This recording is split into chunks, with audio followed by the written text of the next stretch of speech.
filé pour plus de 200 000 balles de chèque. Je t'attends demain à la boutique. Mais demain, mais comment veux-tu que demain, enfin je veux dire... Serge, me dis pas que tu as dépensé l'argent. Attends, je passe sous un tunnel là. Allô.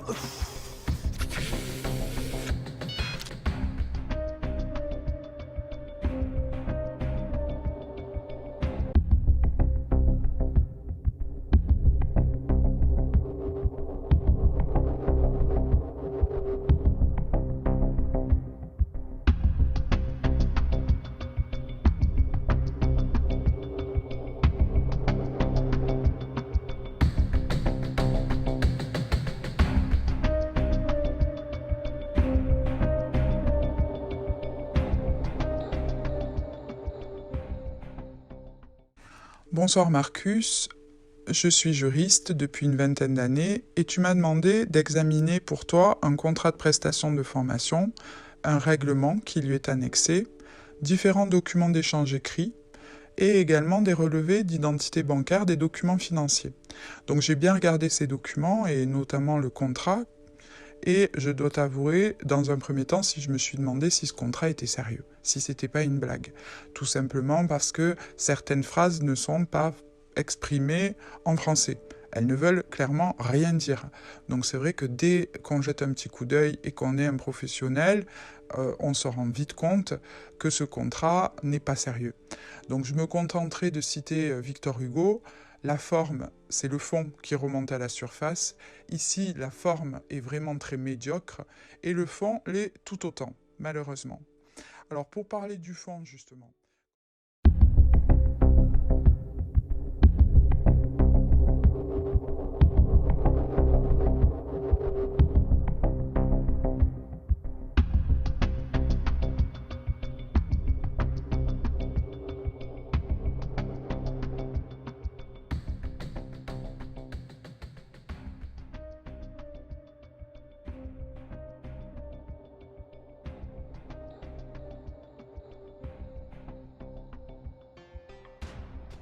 Tu devrais blinder un peu mieux juridiquement Kamel. À ce moment-là, il n'y a ni frère ni sœur. Mais il y a déjà ni frère ni sœur, frérot. Moi, dans le business, on me connaît mal. On me connaît très très mal. Mais je suis pas quelqu'un qui rigole dans le business. Et crois-moi que juridiquement, c'est plus que blindé. C'est au-dessus du blindage. Je sais même pas quelle matière on pourrait trouver d'assez solide, mais c'est bien au-dessus du blindage. C'est un programme que j'ai fait protéger dans 3 juridictions différentes. Écoute bien, 3 juridictions différentes, y compris les États-Unis. Croyez-moi les gars, moi quand je vous dis un truc, je suis pas du genre à blablater dans le vide. Que j'ai fait protéger dans 3 juridictions différentes. Écoute bien, 3 juridictions différentes, y compris les États-Unis. Y compris les États-Unis. No, what? No! Wallah il-Adim, ça va vous faire très mal. Et quand je vous dis ça va vous faire très mal, ça va vous coûter super cher et vous allez devoir prendre des billets d'avion qui vont vous coûter ultra cher parce que ça peut venir vous chercher jusqu'ici. Donc attention les gars, ne jouez pas. Je suis ce que je suis dans le privé, d'accord? Mais quand on commence à parler sérieux, qu'on commence à parler des affaires, du genre de choses où il n'y a plus de place à l'amitié, jouez pas avec moi les gars. Je vous préviens et je vous le dirai jamais assez. Faites ce que vous voulez après. Non mais Hakim, tout est clair, de toute façon il y a un contrat maintenant qui nous lie, moi et chacun des membres, donc chacun sait à quoi s'en tenir, tout est noir sur blanc, donc après celui qui veut s'amuser à se dire la juridiction c'est du pipeau, les avocats sont là ou je ne sais quoi, il n'y a pas de problème, mais prépare un billet d'avion qui risque de te coûter cher, hein, parce que tu vas devoir y aller, ça il n'y a aucun doute là-dessus.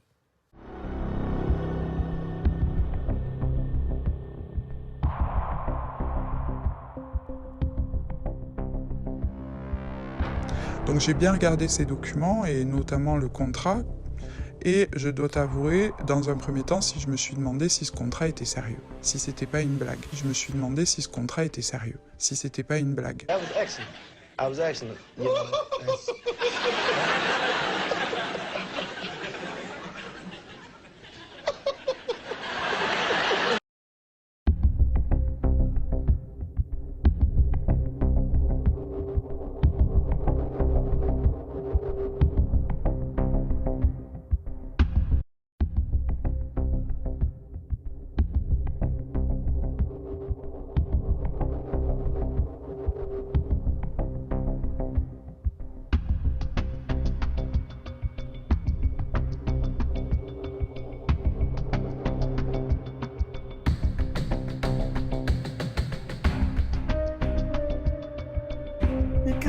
know, somewhere deep down in my heart,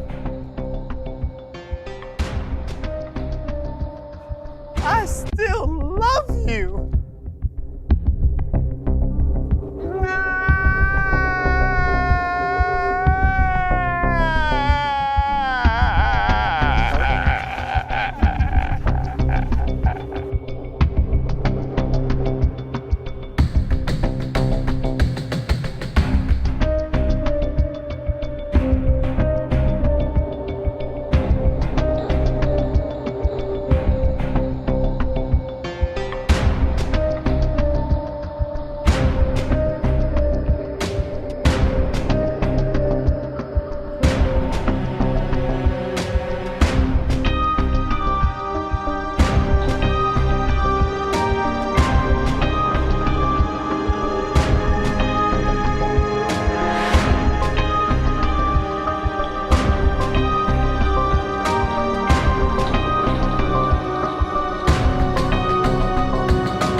Je vous ai préparé franchement une solution qui va tout faciliter pour tout le monde.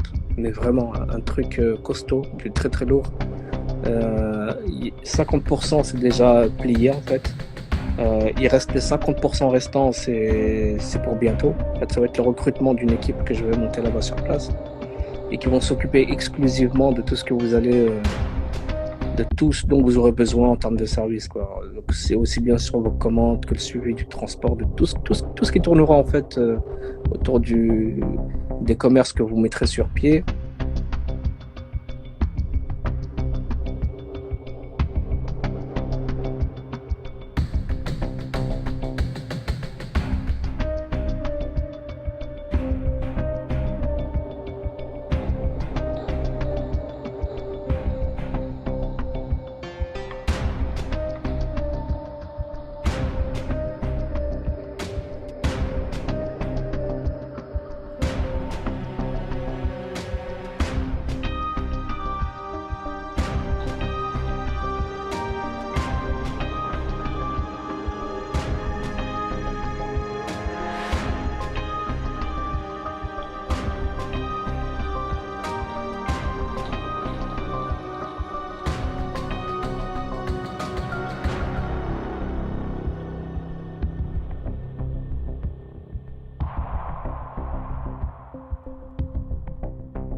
juste la vidéo sur la mécanique vaut le prix de la formation, c'est pas une connerie. Et vous allez le voir.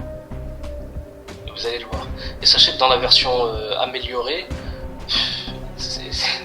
si la vidéo de la mécanique dans cette version vaut 2500 €, celle que je suis en train de vous préparer, elle en vaut plus que 10 000. D'accord? Si la vidéo de la mécanique dans cette version vaut 2500 €, celle que je suis en train de vous préparer, elle en vaut plus que 10 000. D'accord?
T'inquiète pas. Je suis dans mon droit. Tu m'as baisé. T'as utilisé la religion pour me baiser. La honte. Écoute. Wallah, t'es un trou du cul. Écoute, moi je vais vous emmener au tribunal tout autant que vous êtes, tout autant que vous êtes là. En plus, tu continues. Mais wallah, en plus, tu continues. On est plus de gens. On est plus de gens que ta Hasba. Qui s'en sort là? Qui s'en sort? C'est qui s'en sort? Moi, je t'ai ramené Abdelrahman avec moi. Je t'ai ramené un mec, un pote à moi. Et t'as donné 2 balles 5. Et il a ramené son frère. Son frère, Brahim. Son frère, Brahim qui bosse. Son ref qui bosse bien. Même lui, Zeppi, même avec lui, t'as pas réussi. Même lui, tu l'as viré. T'as viré tout le monde. T'as bien ficelé ton truc. J'ai appelé tout le monde à revenir. Espèce de clochard. Et en plus, t'as rodé un handicapé. Espèce de merde, va. T'as rodé un handicapé. T'as rodé un handicapé. On va se donner rendez-vous au tribunal. Non, on se donne. Viens, on se donne rendez-vous, toi et moi. Trou du cul. Allô? Allô?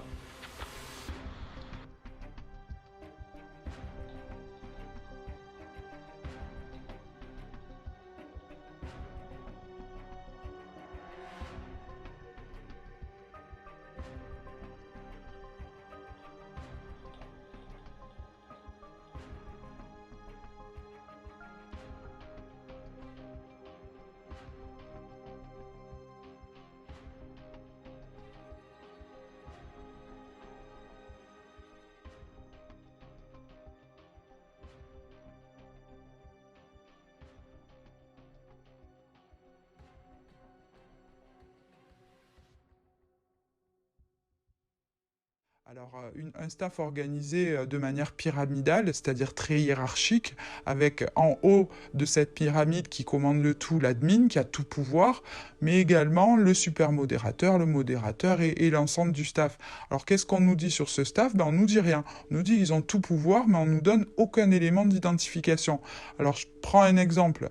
Le super modérateur, qui est là comme un petit peu le gardien de l'impartialité, le gardien de la justesse, et qui doit être extérieur à l'organisme pour justement garantir cette impartialité. Lui-même non plus, on ne saura jamais finalement qui il est, est-ce qu'il y a une identification possible, on ne connaît aucun finalement des protagonistes. Alors on nous dit même à un moment donné que le client signe ce contrat de prestation de formation à ses risques et périls. Alors là, soit c'est une blague, soit il faut qu'on nous explique comment on risque de mourir en subissant cette formation finalement, en suivant cette formation. Est-ce qu'il y a vraiment un danger de mort à suivre suivre cette formation. Là, on se rend compte du peu de sérieux de celui qui a rédigé le contrat, qui en réalité n'a volonté que de se couvrir. Puisque quand on regarde après dans le détail, finalement, l'organisme et tous les protagonistes qui tournent autour de l'organisme ont une exonération totale de la responsabilité. Ils ne sont jamais responsables de quoi que ce soit. Donc ils sont en charge de l'exécution de la prestation, de fournir la prestation de service de formation, mais par contre, attention, ils ne peuvent être engagés en rien. Alors ça, tout le long du contrat, on a ce déséquilibre qui revient en permanence. Le client qui, lui, finalement, paye pour cette prestation est responsable de toute une exécution contractuelle, et ça, c'est dit même à multiples reprises. Donc là, véritablement, on sent bien que il y a vraiment quelque chose de frauduleux, quelque chose de suspect.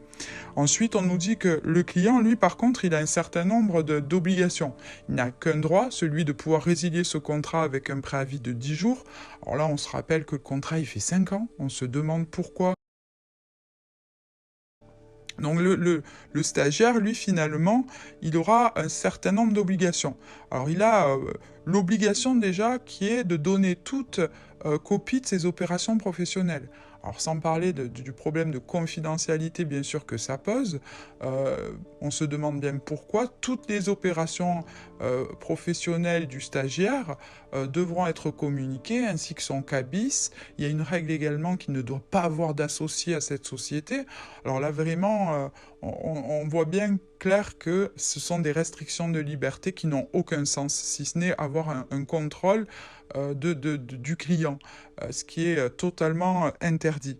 Ensuite, on a le règlement qui est annexé au contrat de prestation, là pareil, qui a en réalité des règles qui sont complètement infondées, complètement illicites, complètement illégitimes, voire même discriminatoires, voire même qui portent atteinte aux libertés individuelles, à la vie privée des stagiaires, du client. Donc là, vraiment, on se demande où on est, hein, très clairement.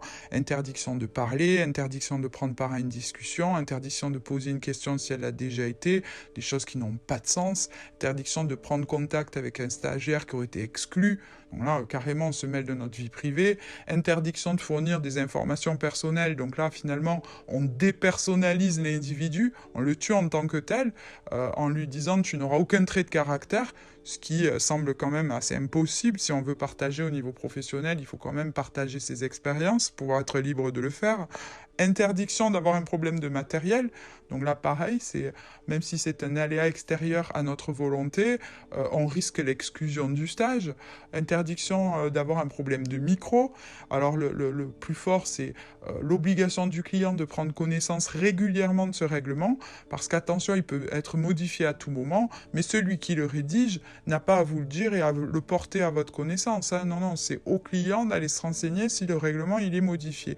Donc là, vraiment, on est devant un déséquilibre, encore une fois, significatif, mais beaucoup plus encore devant des clauses tout simplement illicites, d'atteinte aux libertés individuelles, aux libertés fondamentales de tout individu. Donc c'est vrai que là, on se demande où on est, puisque finalement, on nous explique que cette personne, que ce staff concentrera tous les pouvoirs. Quand un seul individu ou quand une équipe d'individus concentre tous les pouvoirs, ça s'appelle clairement une dictature. Donc je vous invite à réfléchir effectivement où on s'engage. Alors finalement, on s'engage à quoi? À payer 2500 €.